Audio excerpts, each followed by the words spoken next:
A single point of failure, or an SPOF, is a system that contains only one component to do a job. If that single component fails, there is no alternate one to take its place. PC Magazine. Our parents and professors were wrong. Most of them pushed for us to focus on one thing and get really good at it. Pick a major, become an expert, be the go-to person everyone calls when they need whatever skill you've mastered.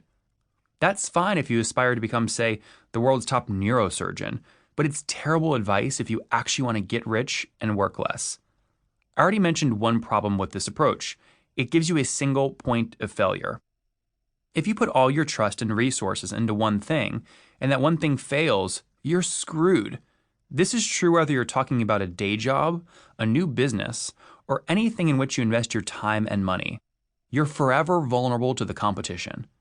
Even if you do become the world's or your region's top neurosurgeon or marketer or software engineer, someone can always replace you. It's just too easy these days for people to move around and get new jobs.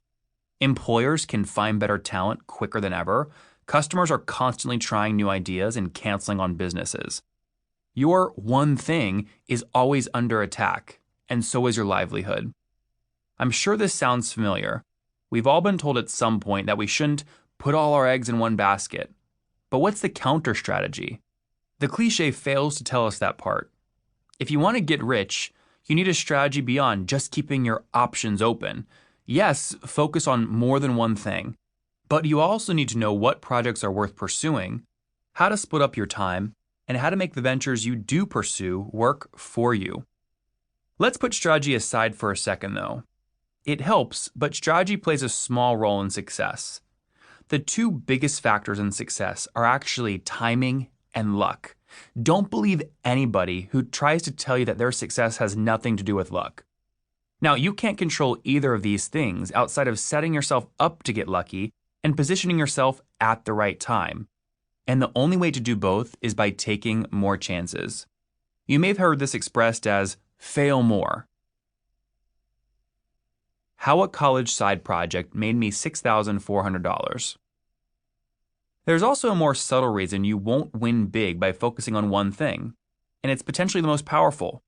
It keeps you from ever being able to multiply your income. I'm not talking here about just adding up income streams. Multiplying is when you find the patterns that link different projects and then leverage those connections so each venture makes way more than it could have on its own. Multiplying is the epitome of working smarter, not harder. And it's what separates the round-the-clock hustlers from the umbrella drink sippers on the beach. Luck and multiplying are the reasons my podcast, The Top Entrepreneurs, has more than 6.5 million downloads and earns me $50,000 a month. When I started the podcast in 2016, all my revenue came from sponsorships. My first sponsor actually reached out to me a few months after the podcast launched. The date on the email is Wednesday, February 24th, 2016, and here's what the email said. The subject line said, podcast sponsorship, and here's what the content said.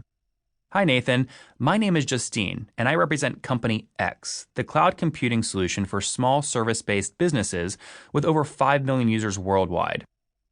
As a full-time business owner, I'm a big fan of your podcast and was wondering if you'd be open to exploring a sponsorship from us.